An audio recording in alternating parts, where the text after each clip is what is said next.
Liberia is facing a drug crisis that is affecting our youth and jeopardizing the country's future. This epidemic, driven by international criminal enterprises and their networks, poses a severe threat. In response, we have not only declared the drug epidemic a health emergency and a national security threat, but we have also been taking steps to address this issue by establishing a dedicated national body to tackle drug abuse in Liberia. I urge the international community to join Liberia in addressing this escalating drug crisis. Has been following with eagle eye some grave concern of threatening issues of allegations against some of our government officials. And as a national chairman of the ruling party, it will be a great disservice to all the partisans across the nation to remain silent on issues of this nature.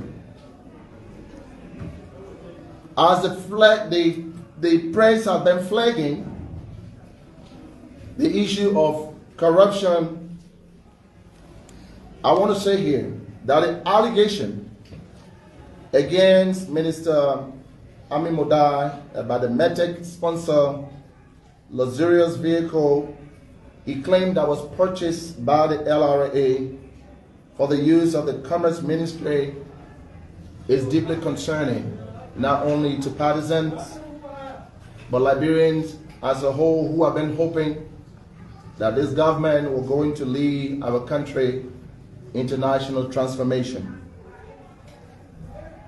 While it is true that as a party we do not question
Okay, welcome back. This is the Today Show right here on your favorite dial, 107.5 FM. We're also coming to you live on Fabric, 101.1 FM. We're live on Spoon TV Live, Fabric TV Live, Support TV Live, and via our YouTube channel. So, welcome to Radio Time. It's 9 minutes on the flip side of 9 o'clock.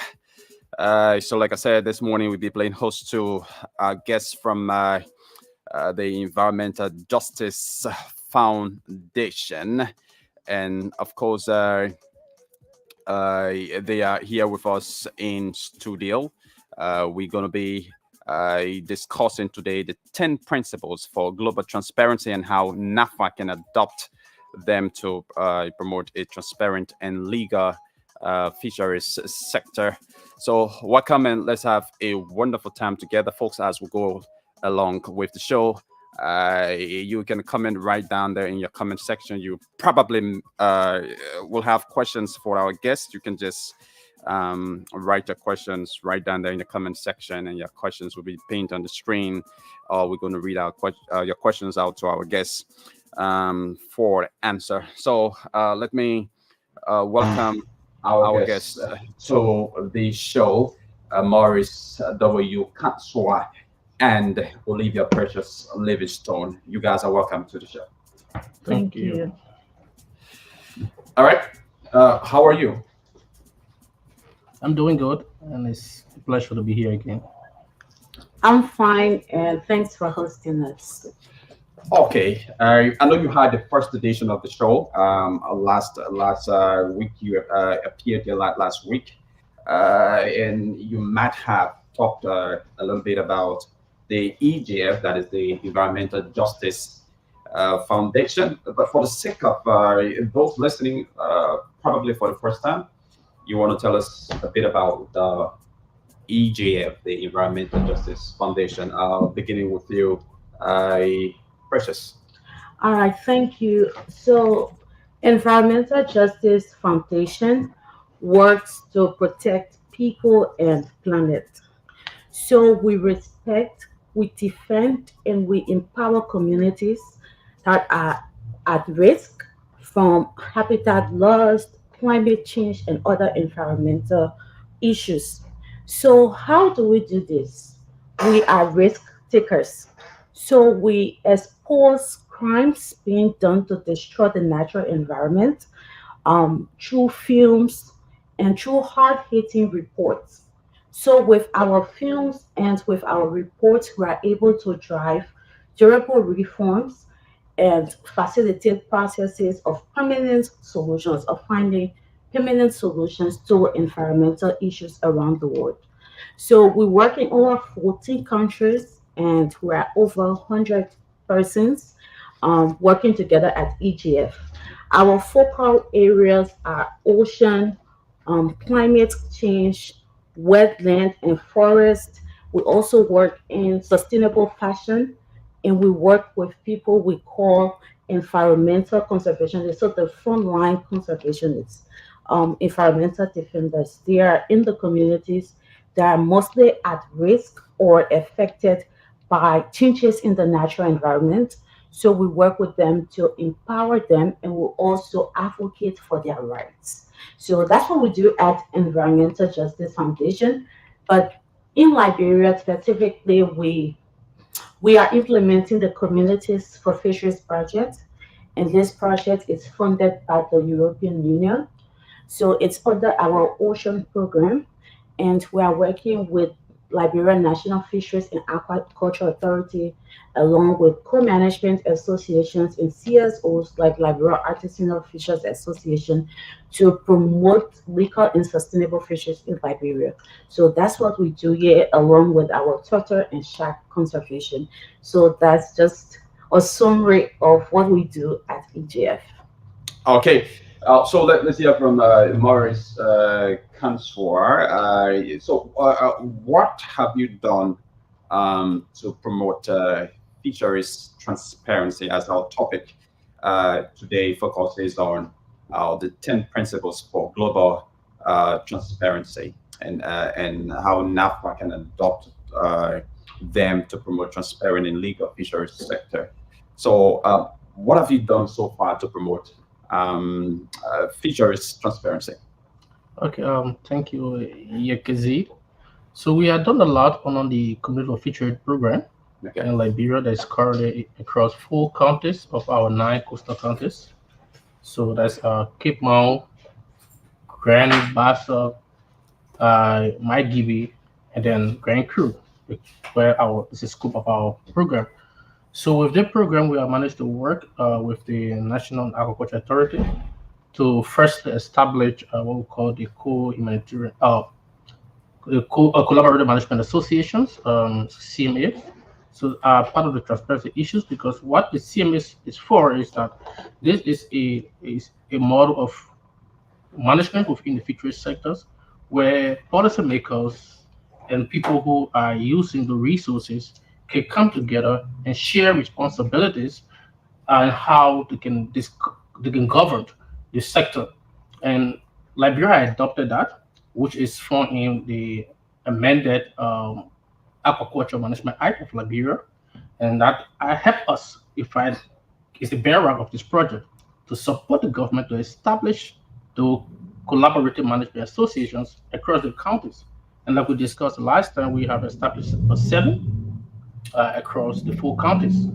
So Cape Mount has 3, Grand Cru has 2, and then Maigibi and Bassa has 1. So that's one of the things we have done in the sector. And there's several other things we have helped the government to develop some policy. For example, the gold management policy. It is the first of a kind. We have that also established now with the support from the government. We have developed some policies to highlight transparency issues on fisheries governance. We are supported, even there was a crisis between Sierra Leone coming to Cape Mount side to fishing and all that kind of stuff that are working with NAFTA to kind of enhance transparency. How can we handle it through even collaborations? So all those things have been done in the sector. Maybe Olivier will also support. Yeah. All right, so Maurice discussed what we are doing in Liberia, so I'll just talk about the region, because as I said, we work in over 14 countries. Okay. So in Senegal, we conducted this research about bottom trawling, which is a form of fishing. Okay. And we have a film out on our YouTube page about this research. and its impact on the Senegalese fisheries sector. So that was all groundbreaking research that enabled the government of Senegal to take actions. We also work in Ghana and we work to empower local fishers associations. Like in Liberia, we have the Liberia Artisanal Fishers Association. In Ghana, there is also this body of people working to protect and advocate for legal fisheries, and we work with them to ensure that their advocacy is well informed and strong enough to lead positive change. So that's what we do across the region, and we've also exposed child labor in Thailand, and things happening, human rights abuses on Chinese vessels. So that's what we do at EGF. Fisheries crime, fisheries transparency, that's what we're focused on, and that's what we've been doing. And we want to become the powerhouse for fisheries transparency, and we're working towards it. So, with all of what you've been doing in Liberia and other countries, can you share with us some of the success stories in the region? All right, so I think that's what I just talked about. So the research in Senegal about the bottom trawling, Okay. and then in What do you mean by bottom trawling? okay, bottom trawling is a form of fishing done by vessels where they usually use the net, and when they go to fish, Okay. it's done at the bottom of the ocean. So they're just clearing everything on its way, on its path. So that research was done, and it's available on our YouTube channel. And in Liberia, we also worked with NAFA to develop Liberia's first CMA policy and strategy document. So it's the first of its kind. It has been legislated and is available to support the government of Liberia to promote participatory fisheries management. Yeah, Councillor, you were talking about promoting fisheries transparency, particularly in Liberia. You want to just give us some specific success stories here in Liberia? Yes, like we said, beside the co-management policies that have been developed to support the localization, if I should term it that way, and how local people can be empowered to support policymakers in managing this sector. It's a key success story for us because despite we know prior to even NAFA coming to being, our local people had their own form of managing the sector, right? But that was not coordinated and was structured. So that process helped them to work in a more formalized and coordinated fashion. So, for example, we have one story I would just like to share with you. Recently, there was some guys who were fishing, and they disappeared, so they could not find them for Cape Mount. And through the platform we created, it was a SOS call informing everybody that said, "Look, we have certain coolies who went to fishing, and we cannot find them, and they have spent some hours and days now. So, in case you see them across the side, please let us know." And every actors within the sector, especially local actors, the marsher, the Buchanan, the Grand Crew, everybody was on alert. In fact, fishermen was on the water, searching as well for the coolie, and luckily we could find that they landed around Marsha for Cape Town. So with this kind of a network platform, it's a key success story of how this sector is making immense impact through transparency engagement, because before we didn't have the kind of coordination effort. So that's one of the key success story. The CMA establishment is another success story for us. The establishment and passing of the Commandment Act is another success story for us. In fact, now they even have a constitution adopted by NAFA, because everything we do, we are kind of supporting the government, because we are kind of complementing the efforts of the government to ensure that these things happen. So now they have a constitution that supports them and structure them and tells them how they should function. So it's another key success story for us as a program. The women have been empowered immensely. In fact, we have some video, a documentary video on our page that discusses how women are involved into the fishery process, and we introduce the VSA program as a way of leveraging the incomes of the women to empower them to take on leadership role. And that has been another success story for our program immensely across the counties. Women now taking $200,000, $300,000 through this platform, because many of them didn't have the skill set to have to manage their funding. But today, with this program being introduced, Some of them are taking 150,000, 250,000, and even that has led the men in the fishing sector because the perception we're having is like a gold miners, we'll get it tomorrow, so no saving.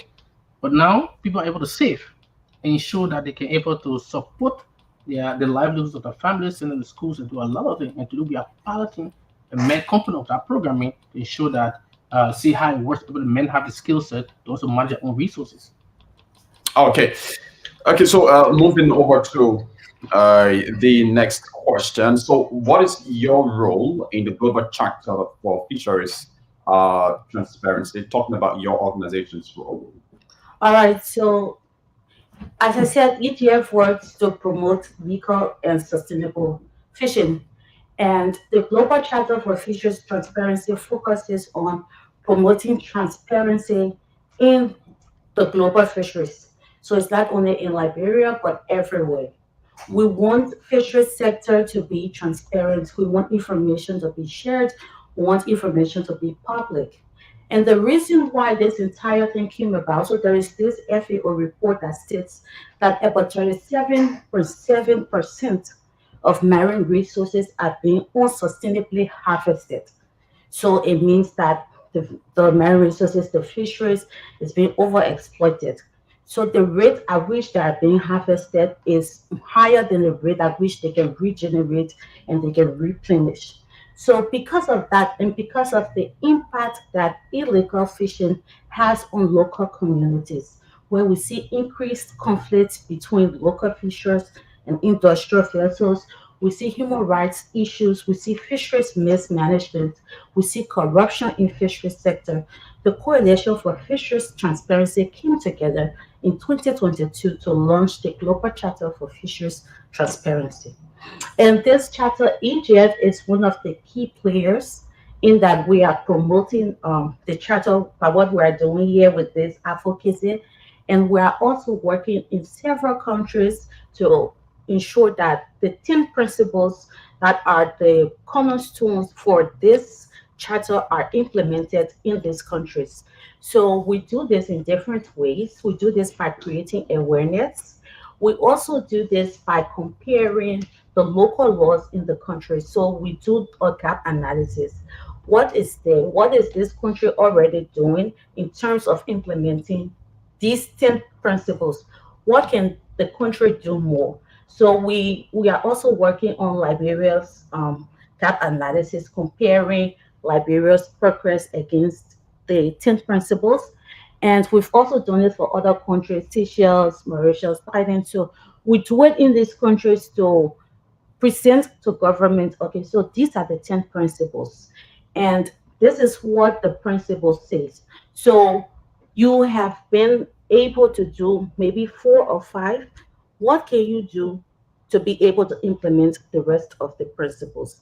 And we always say to governments that by implementing these principles, you are demonstrating your commitment to protecting your fishery sector.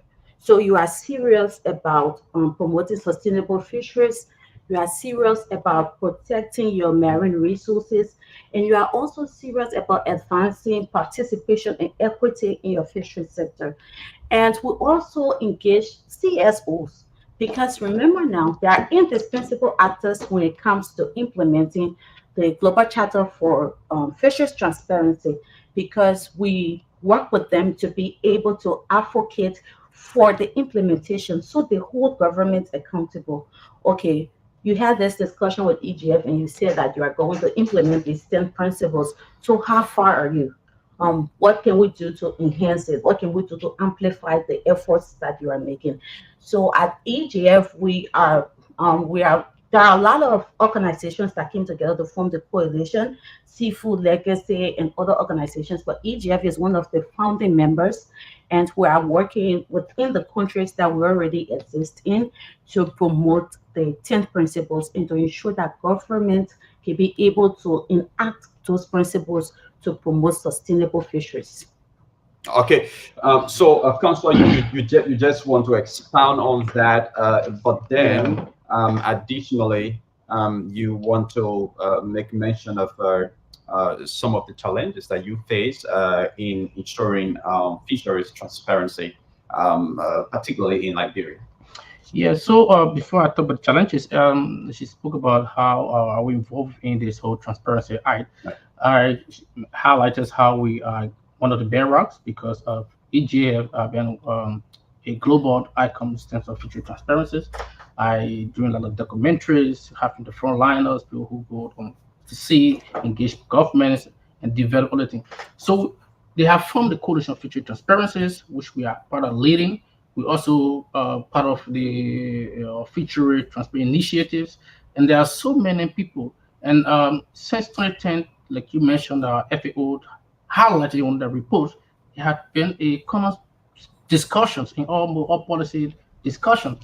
So Liberia being a member of actors within the global space, attend some of the conferences, sign these commitments, and agree to carry out some of these policies. So the policy is meant to encourage government. It's not banning, but if you sign up to future transparency, that means you are encouraged as a government to ensure you live up to these charters. And that's what the essence. And the charters is divided into 3 key sections. For example, we have the first charter sections of the charter they call vessel information. And vessel information have 4 key principles. The first is about how you require you to have a unique identification number for all fishing vessels. That's principles 1. And principle 2, we're looking at having a published list of lessons and authorizations and sanctions of vessels within your jurisdiction. We also, on principle 3, we look at making public the beneficiary ownership of vessels. Beneficial ownership is one key thing of within the sector because that helps us to understand and trace actors within the sector. And on vessel information, we're having principle 4, stop the use of flagship of convenience by fishing vessels. So that's the first section, and which will take a huge part of our discussion today. Then on the second section of fishing activities, we have 3 principles. And the first principle on that is making vessels position data public. You know, the people on the ocean, they want to know which part of the ocean they are. So the position has to be mentioned. So we have to, the second principle on the second section is to ban or close monitored sea transshipment. That's the key. And the third under this section is to mandate seafood traceability, what we call from sea to plate. That's just another section. And the last one is for government happens to our governance and management in the sector. So these are issues and things that we do in the sector, promoting the transparencies policies so that we can enhance and transparent. In Liberia, some of the challenge could be working with the government to ensure that this policy, and you know, Liberia, everything has to go to the legislature or in almost every democratic country. So our work is on the time consuming because, for example, you have to first draft the policy, you have to go through the board review, the board have to approve it maybe before you go to the legislature. So I would tell you, it's working through these actors, from the legislatures to the executives, and then even the civil society getting them more involved, because if these people involved understand what transparency in the sector means and how does it promote sustainability, that is vital to our sector, because Liberia, we are still literally green, but again, there are a lot of people encroaching on our ocean due to issue of lack of logistics. For example, you know, NAFA need logistics. So all these things will be issues that will be a challenge. So we are working with government to show that. So when you talk about cooperation from the government being a challenge, is it the bureaucratic process that's the challenge, or is it that you have maybe some officials in government who just stand in the way or who just oppose to some of our those policies? And the major challenge is the time consuming, which leads to bureaucracy. Yeah, because these things that takes time. Policymakers have to understand what it is like, how to say benefit the country, because that's what they do, right? How they benefit the country. So they want to understand. And if we don't have the knowledge, it will be an issue. So it takes us time to implement. So our process is not a quick fix, but it's a process. So we're going through the process, engaging every stakeholders, and that could be maybe some of the challenges we could highlight within the sector. Maybe hopefully you can highlight some. Yeah. Okay, so I mean there are challenges, but I would rather we focus on what we can do to Okay. resolve those challenges. And we're talking about fisheries transparency, so it's important that we mention at EGF we also monitor vessels to promote transparency, and we do that through our automatic identification system. It's called for short the AIS. And under the Communities for Fisheries project right now in Liberia, we have the DASI app. So this app is installed on the phones of local fishers so that when they go out to fishing, they can be able to monitor for illegal, unregulated, and unreported activities. So once they are monitoring for those activities, if they sight any, they can be able to submit geotagged photos to our database that is also shared by Liberia Fisheries, by NAFA, and by Maritime, and we can be able to investigate what happened and further send this report to NAFA for actions. So, talking about the Global Charter for Transparency, I know Maurice mentioned the different principles, but today we're supposed to discuss Yeah, we will come to the that. first five. So, Yeah. maybe we can start by discussing number one. Yeah, so let's just take a quick break. We'll come back. We discuss the 10 principles. So if you just joined us, you are listening to the Today Show. We have in studio as our guests folks from the Environmental Justice Foundation. Specifically, we have Maurice W. Kanswa and Olivia Precious Livingstone. They are here talking about the 10 principles for global transparency and how NAFA can adopt them to promote a transparent and legal fisheries sector. So in between time, we will open the lines so that you can call in to have your say, but we'll take a very short break. When we come back, we focused on the discussion of the 10 principles, which is the key point of discussion here. So let's take this quick break to be back with you.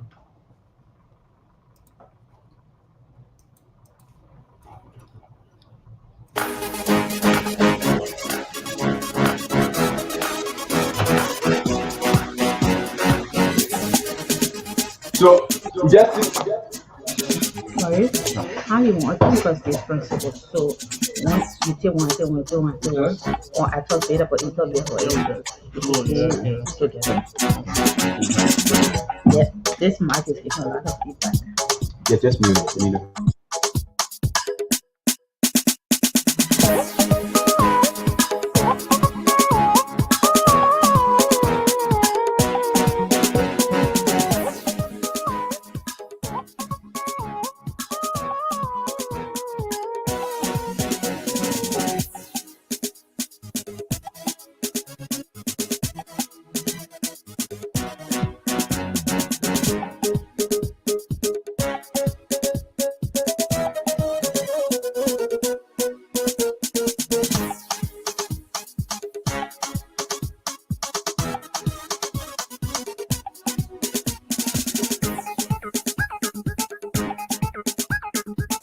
Okay, welcome back to the Today Show right here on your favorite dial. We're coming to you live on Spoon 107.5, Fabric 101.1, and there are various social media handles: Spoon TV Live, Support TV Live, Fabric TV Live, and via www.spoonfmradio.com. We're also live on our YouTube channel this Wednesday morning, and we are in conversation with Maurice W. Kanswa and Olivia Precious Livingstone.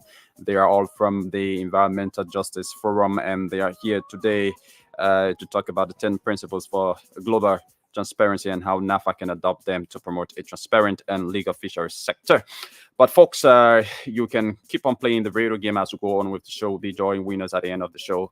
So the code is *799 *80#. You select how to pay the playing fee of $200 or $1.50. Once you do that, you automatically enter the draw, and you stand a chance to win for yourself $10,000 or $50,000. One person will be walking away with $50,000, and several persons will be walking away with $10,000. So let's now go to the 10 principles. Beginning with you, Olivia. Uh, what are the 10 principles of fisheries transparency? So principles of fisheries transparency are simple, easy to implement principles that the Global Charter for Fisheries Transparency is encouraging government to enact. So these principles promote transparency, and the first one says we are asking government to require all fishing vessels, refrigerated transport vessels, supply vessels to obtain unique identification numbers and also provide them to the FAO Global Record, RFMOs, regional fisheries management organizations, and other relevant bodies. So we're advocating for the unique vessel identifier or the unique identification number because there are a lot of vessels at sea, Okay. and a lot of vessels are involved in a lot of things. So, while some vessels are conducting legal fishing activities, there are some involved with illegal fishing. And the unique vessel identifier is like the vessel's name. So the vessel has a name, it has a number, and you can use the information to track that vessel's activities at sea. So it's also registered in regional or global fisheries database. So if the vessel has a name, it has a number, you are able to identify the owners of the vessel. If the vessel comes to Liberia, let's say to register for a fishing permit Mm. or a license, Liberia can be able to track the vessel history using the unique vessel identifier or the number. So by tracking the vessel history, you can understand if this vessel has been promoting legal fisheries, because you do not want to give a vessel that has been involved in obscure or opaque activities access to your ocean. So has this vessel been involved in legal fishing activities? How does the vessel treat its crew members? You know, are there no crimes of human rights abuses? Um, so once you have these information on the vessel, you can be able to then grant this vessel access to your waters because you know that you can track it. But without this number, you or without the vessel's name, you won't know the vessel's history. And some vessels can even they can come and they will not tell you the whole story. So they will not be bold enough to tell you what they did in the past. If you do not do due diligence, the entire process might be superficial. So you really do not know what the vessel has been involved in, and you cannot track.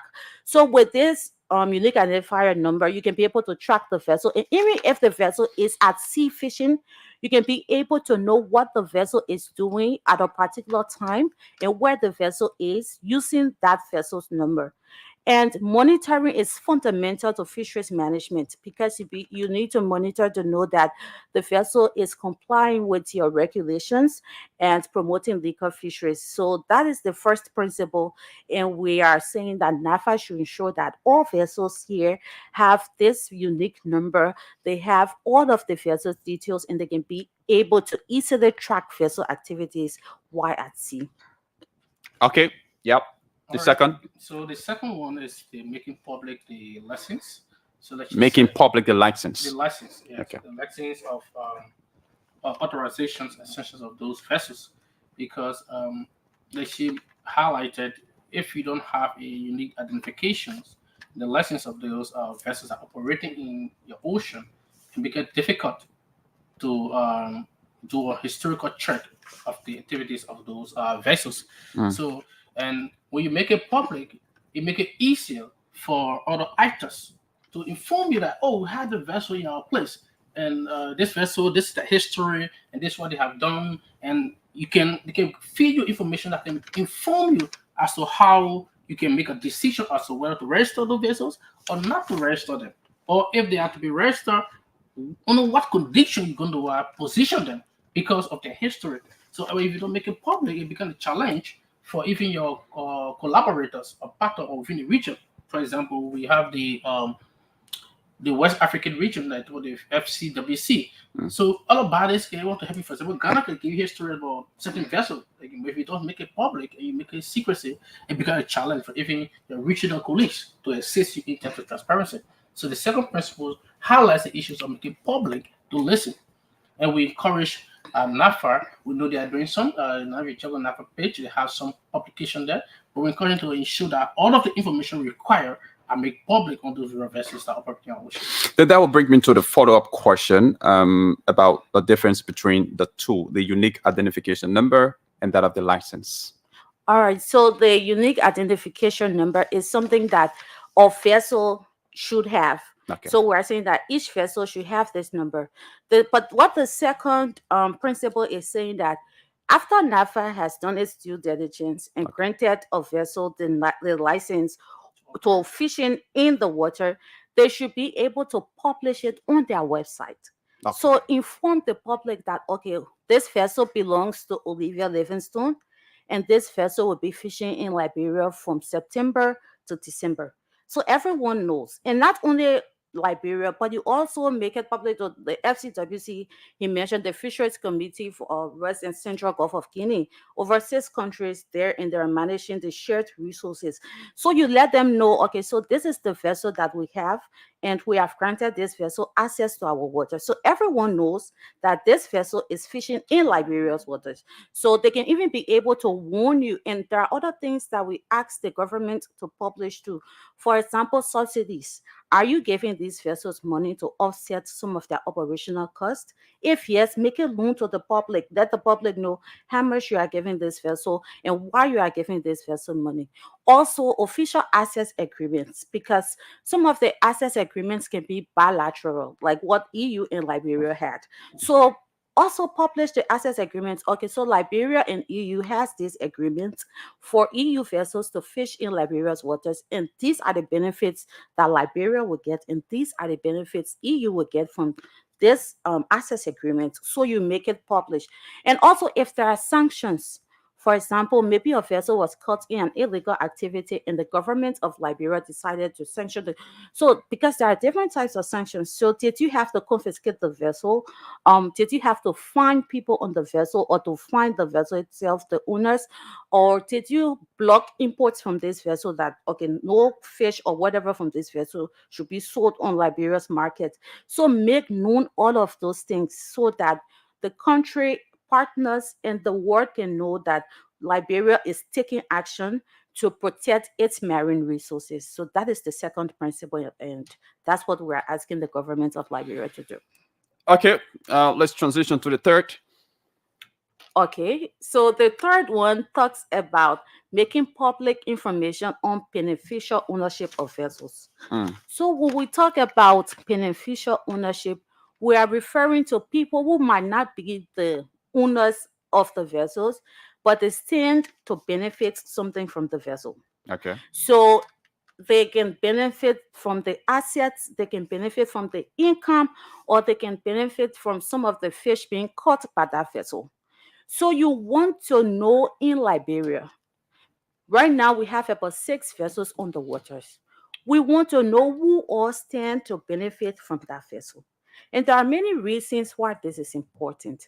For example, if you have a powerful politician who has beneficial ownership to a vessel, even if that vessel is caught in an illegal act, that person's influence might cause the vessel to go away unpunished, unpenalized because of the influence. But if everything is made public, okay, so Olivia stands to benefit 2,000 United States dollars every month from this vessel's activity, then you want to investigate, why is Olivia even getting that kind of money from the vessel? Why does she have this benefit from the vessel? Why is she benefiting so much from it? And you can be able to also investigate links, as I said, because there are some powerful links. There are agents who are responsible for vessels in country, and if we do not know who the agents are, if we do not know who the politicians are that are influencing certain activities, because of the proceeds they are receiving from the vessel, we cannot investigate or we cannot truly say we are promoting fisheries transparency. So that is the third principle. If someone is linked to a vessel, Mm. make it known to the public. Okay, this is Olivia's uncle's vessel. So everyone knows that Olivia's uncle has a vessel and Olivia stands to benefit something from that vessel. So that is the third principle. Then Maurice will go on with the fourth. Okay, thank you Leo, for expanding more on the third principle. The fourth principles talk about the use of flags of convenience. Okay. And what do we mean by flag of convenience? Flag of convenience basically refers to the situation where the ship is registered in different countries than the one where the ship's owner resides or holds residency or citizenship. There's often an open registration or seal.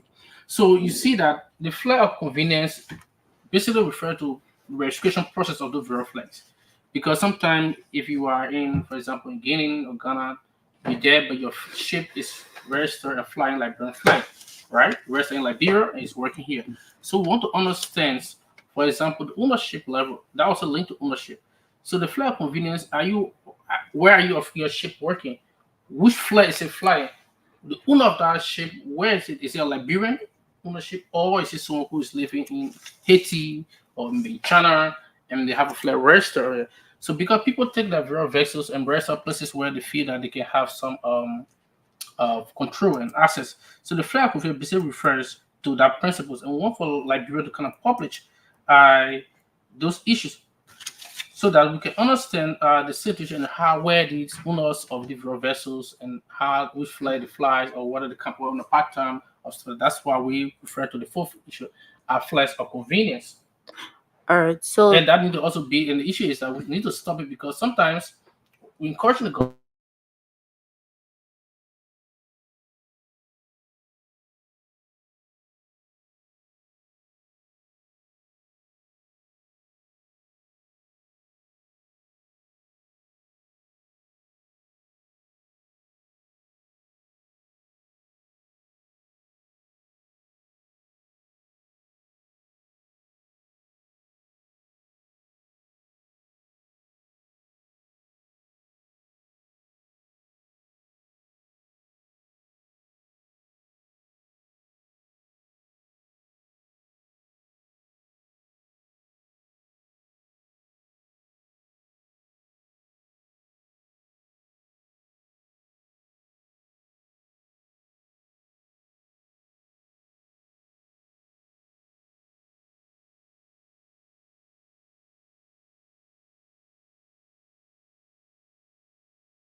belong to Liberians can come and register here and fly Liberia's flag.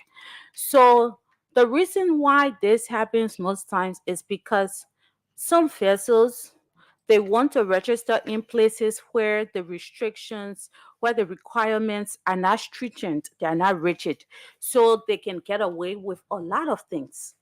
And they once you have over 100 vessels flying your flags, it becomes difficult to monitor these vessels, especially if you are always complaining that monitoring, control, and surveillance is an issue in your country, in your local waters. You are complaining that sometimes it becomes difficult to monitor the vessels here.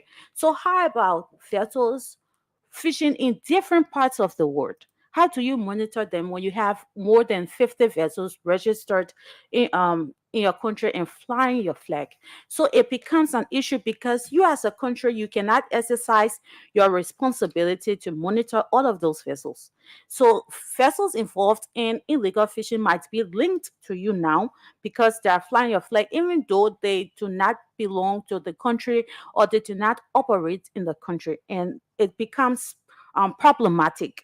For example, the EU has a carting system, so they give a country a yellow card or red card based on the intensity of the crime or the activities that are happening there. And right now, Liberia already has a yellow card, and we are working towards lifting the card, NAFA and its partners. But we also need to be careful with the open registry, and also we need to be able to exercise our responsibilities to monitoring those registries if we vessels flying our flags, if we want to really resolve the issue of the yellow card. And just to go back to the issue of beneficial ownership, as I said, people who benefit from vessels but are not known, and sometimes the real owners of the vessels are hidden, so they do not want people to know that they own the vessel. So there are people fronting as owners, but they are not really the vessel owners. So in case of infractions, those are the people that are arrested, those are the people that are fined, and then the real vessel owners, they stay hidden, they stay protected, and they can go on to do similar activities in other countries because they were naturally exposed. So those are the things we are advocating for at EGF, for the open registry in Liberia to be more closely monitored and to ensure that the vessels that are flying our flags are really being monitored by Liberia, and we know what they are involved in and we know their history before giving them our flag, or else Liberia will just become a haven for vessels who are trying to avoid stringent regulations because they know that they can come and get away with certain activities using the flag of Liberia. Okay. So can we talk about the final principle? So the final principle, which is forced on fishing activities, talk about the making vessel position data public, and that also linked to the issues of monitoring. Because how do we make the data public? You should have some data being collected to knowing where these various ships have registered in our country, they are fishing our water, where they are on a daily or weekly basis. So these informations will help and inform all of partners and act of Venera to assess your government, because you know that we are also complaining. We know that we are challenged as a people on how do we monitor our vessels. So, and considering that we operate an open registry center in our country, I we also see that people flare convenience. People want to use our system to come and register that vessels here and then to do sort of fishing. So the informations are very key, and this also poses a lot of challenge for us as a nation. So that's why we're talking about stopping the flare convenience. But since we operate open registry center, the data of the various vessels operating within Liberia has to be made public so that people can also access and also know. Because also we have now you will have the small scales of fishes, men and women, that also acting within the same ocean. They has a specific area. So if we know the data, we ought to monitor where they are, what are they doing, and the type of fishing that is carried on. So that is very key within the sector, and we're encouraging the government library through the National Future Aquaculture Authority to make public the positions of those vessels that are working within our jurisdictions or area in the ocean. Okay, so folks, that's it. If you are listening to us, you are listening to the Today Show right here on your favorite dial. We have in our studio Maurice W. Kanswa and Olivia Precious Livingstone. They are from the Environmental Justice Foundation, and they've been here talking about the 10 principles. They specifically talked about 5 of those 10 principles for global transparency and how NAFA can adopt them. So with all of these principles that you have talked about or elaborated on, you can tell us how you think NAFA can have them adopted. Okay, we see each one we spoke about, and we also said that we are encouraging because this is more of a awareness and an education to the public as well, Okay. and even policymakers to understand that hey, look, Liberia has a vibrant sector, fishing sector, and this sector here need to be protected because, mind you, last time we were here, we have approximately over 75,000 small-scale fishermen, and you know the issues of job in this country. So imagine those people leaving their jobs. And, if the area is depleted, we go to fish stock, people cannot fish any longer, they can catch. So what happens? It creates burden on the society. And the government will be held responsible, because the government is the key, the mother and the father that create jobs and those stuff that all promote the creation of jobs. So we got to keep the area more sustainable. And how do we do that? Is to ensure that there's some form of transparency within the sector. And part of the transparency is why we're highlighting these global charters that we as a country have signed up to support. So that's why this policy is not binding, but the policy encourages government and actors in this sector to ensure that this transparency are adhered to. And we have also signed up that yes, we agree to be part of it and to ensure that we protect our fishing sector. So considering how vibrant this sector is, that's what we encourage the government to ensure that the policy are closely followed in the day-to-day operation and decision making. All right, yes. So the policies, the principles are very easy to implement, and it's not costly, like it's not cost intensive. So it's what's already happening that we're asking government to enhance. For example, the VMS, the vessel monitoring system, the last principle.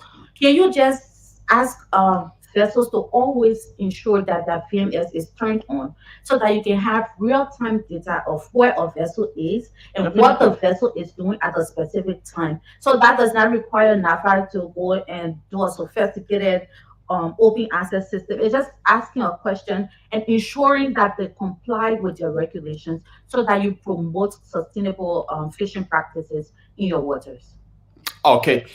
Okay, so let's pause at this juncture to open the lines for our listeners supporting and make that contribution. You are probably listening and have a question to ask our guests. So you can call us on 0777 771 0775 771 0555 101075 are the numbers to put it through. You probably have a question to ask or have an input to make. There's a comment to make about the discussion.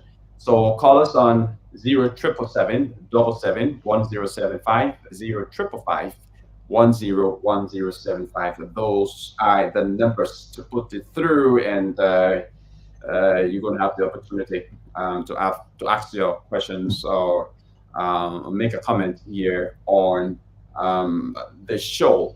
So okay, we have a caller here. Let's talk to this person.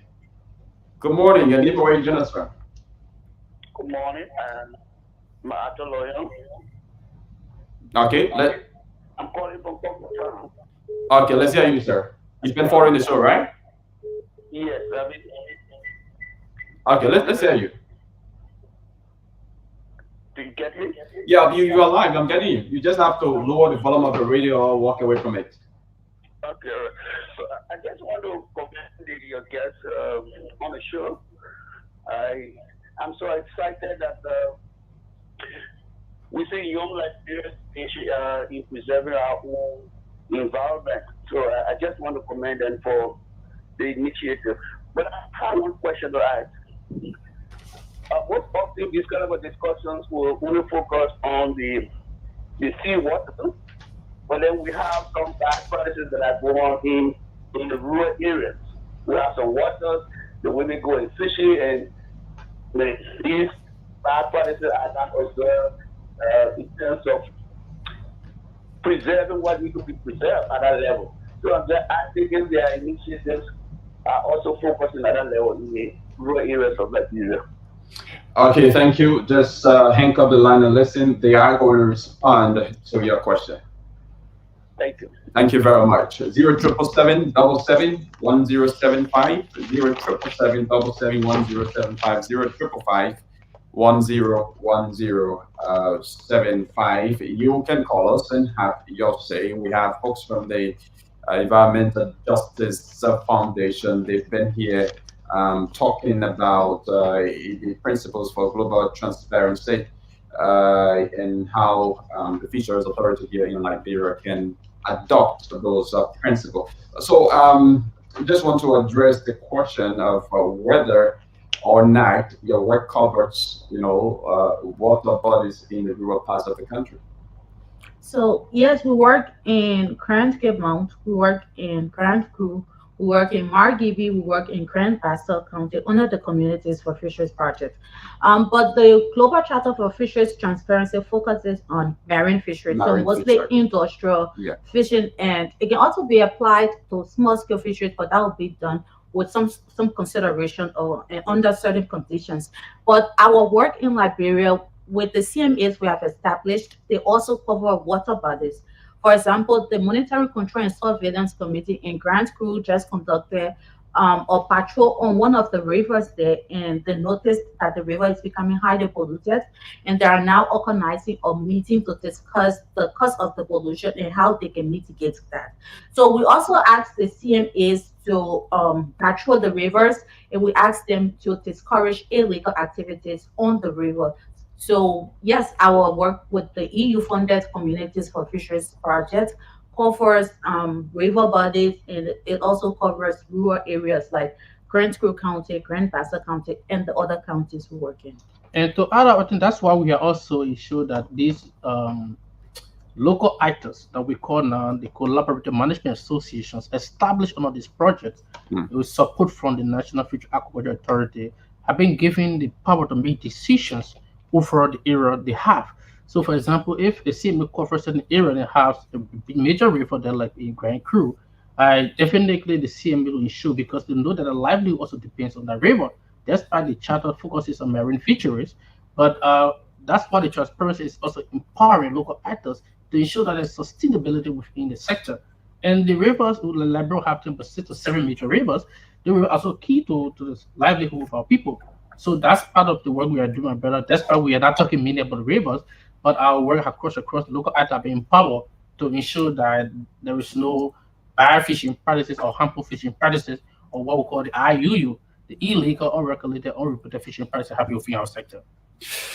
Okay, so finally, is there anything we did not touch that you want to talk about before we take leave? So I think we are spoken on. Just would love to encourage a lot of our people, because I know this is literally in some sense new to our country, discussing fisheries. Despite a huge number of young people are involved into this sector, but discussing the sector is something that is literally new, and we are encouraging. My closing might be mode of encouraging actors to see this as a viable sector that need to be sustained. And how can we do it is to ensure that we enhance transparency within the sector, networking with real actors, breaking civil societies, and now that we have the CMAs who will soon be signing MOU with the National Future Aquaculture Authority, where they'll be solidifying their role and responsibility, or how they can go about ensuring implementing the policies by NAFA, because they are almost like a subset. They play like a dual role. They're working with the ITER, the small scale features, and also working alongside with the government, ensure that government policies and regulations are adhered to within the small scale features sector. So I'm encouraging every ITER, including young people. This sector is very vibrant. Take interest in it, and let all of this cause transparency in the sector, and let's try to enhance localizations of this charter. Thank you, All right, Morris. so for my closing remark, I would continue to encourage NAFA, Maritime, and all of the partners that when we talk about transparency, we talk about publishing information, we are already acknowledging what has been done, and we are saying that the information being shared should be up to date. So recent information should also be verifiable. And the information should be readable. So people should be able to read from all classes, not only scientists or fisheries experts can understand or analyze the information being shared. So it should be accessible on internet pages, on other web pages, so that everyone can have access to it. And I also want to inform the public of our event on Friday, the signing of the MOU between the CMAs and Liberia National Fisheries and Aquaculture Authority, and thank NAFA for their work in promoting participatory fisheries in Liberia, and the European Union for funding the Communities for Fisheries project. Okay, thank you very much. It's been a pleasure having this conversation with you. They will be back here next week, and next week they'll be back to discuss the EJF's remaining 5 principles for global transparency and how NAFA can adopt them to promote transparency, to promote a transparent and legal fisheries sector. So Morris W. Kansoa has been here alongside Olivia Precious Livingstone from the Environmental Justice Foundation. So looking forward to seeing you guys next week. Thank you. Here. Thank you. Thank you. Okay, so folks, that's it. Thanks to all of you for your listening role. You can join us tomorrow for another edition of the Today Show or the Spoon Morning Show. Lorena Honoree and Emmanuel David will be here to take you through. But on Monday, Chokon Flaman and myself will be back. It's been a wonderful presentation. And for those of you who played the radio entertainment game, yes, even though we are out of time, but we will be placing a call to you, confirming your mobile money numbers and sending you your money. One person will walk away with 50K. So thank you very much. It's been a pleasure. You can catch us up on Monday, but Lorena Honoree and Emmanuel David will be here tomorrow to take you through. My name is Yekezi Zobel. Bye-bye.